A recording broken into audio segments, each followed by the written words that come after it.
Those of you who've been listeners to this program for a long, long time may remember way back in 2009 when Alex Jones and I simulcast our programs.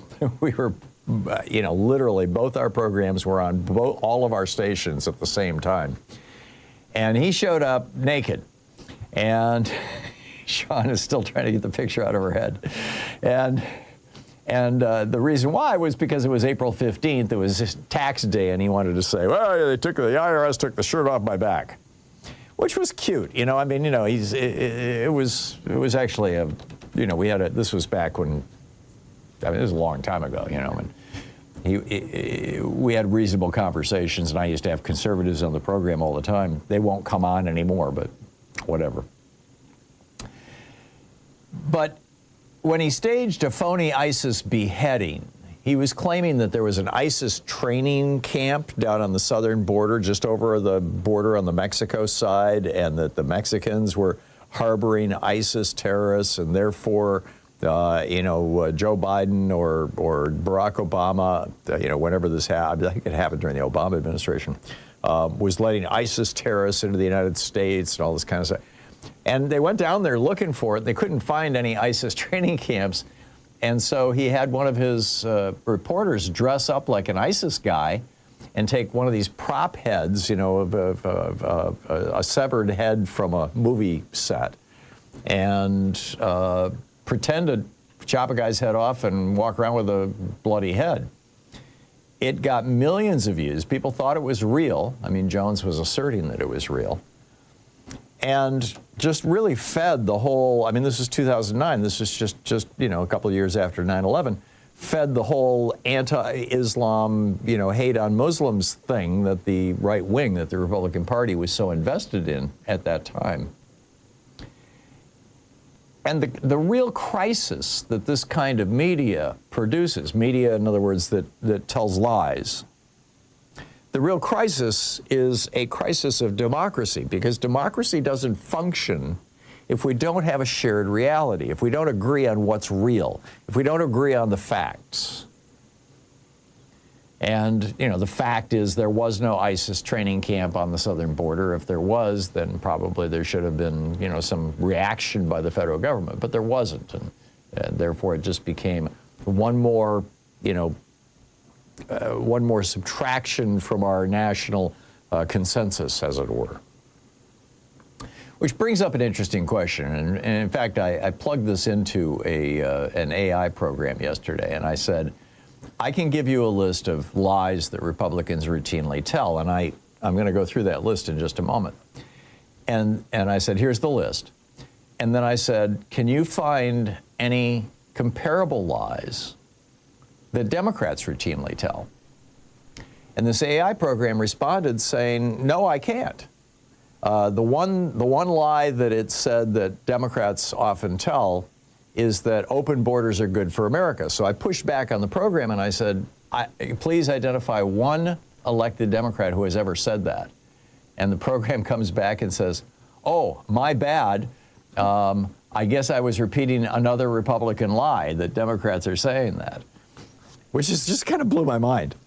But so here's these are just off the top of my head yesterday. I wrote this article yesterday afternoon, and these are the lies that Republicans tell for one of a couple of purposes. Either number one, to get elected, or number two, to get big donations from billionaires or from industries that these lies help out.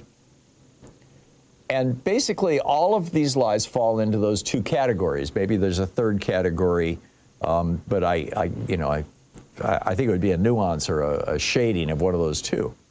So here's my list.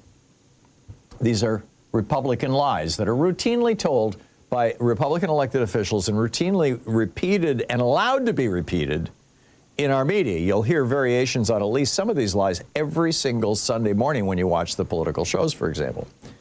Here's the list. Tax cuts for billionaires help average people. Unions are bad for workers. Climate change is a hoax. Welfare fraud is widespread and mostly committed by black welfare queens. Social Security is going broke, and lifting the cap on what billionaires pay won't solve the problem. The 2020 election was stolen from Trump. Immigrants bring more crime than native-born citizens. Deregulation doesn't produce harms, but by increasing profit helps society.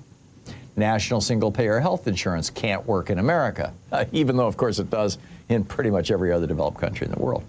America was founded as a Christian nation. Men are superior to women. White people are superior to people of color. Vaccines are dangerous and COVID isn't. Voter fraud and voting by non-citizens is widespread. Guns will keep your home and children safe. Rich Jews are funding a program to replace white workers with dark-skinned people, and increasing the minimum wage destroys economies and causes severe inflation. Every single one of these things is a demonstrable lie. All of them are frequently repeated by Republicans. I mean, the MAGA, they have this so well memorized that they could recite them in their sleep, or, you know, of course, when they're marching down the street with tiki torches, right? Jews will not replace us was one of those lies. And as we learned when Fox News was forced to admit in court that they actually were telling lies about the 2020 election and making a profit on it, you know, these lies, when the media repeats these lies, right-wing media does it, they do it mostly to get eyeballs and thus make profits. When Republican politicians do it, they either do it to get elected, you know, frightening people or, you know, whatever, or they do it to suck up to an industry. You know, the climate change is a hoax, sucking up to the fossil fuel industry, for example. Republican lies swing elections. You know, think back to when the Willie Horton era, you know, when Bush went after Michael Dukakis because Willie Horton got out of prison and raped and killed this woman, and it turns out that that was actually a program that was started by the previous Republican governor. Somehow that never made it through, right? They've taken us into prolonged wars. They create self-fulfilling prophecies. When both Obama and Biden came into office, Republicans started yelling that, hey, the border's open. And people in Central and South America thought, oh, the border's open. And they showed up, and suddenly, you know, you had caravans. And they become loyalty tests. I mean, Senators Blumenthal and Whitehouse have been asking every Republican judicial nominee who won the 2020 election, and not a single one has been willing to say Joe Biden. So the fix is not particularly complicated. And like I said, the problem with this is that a democracy can't function without a shared consensus about what is reality. And so the problem with this is that it's essentially kneecapping our democracy. So how do we solve this? Well, it's pretty straightforward. We have to really, you know, basically lean on every anchor, every host, every journalist, and particularly every guest on radio or TV who lets one of these lies slide past. We have to call them out. And not with, oh, some people disagree or Democrats say otherwise or any of that kind of crap. Instead, just say, that's not true. And here's the proof. That's a lie. There is a difference between the two parties.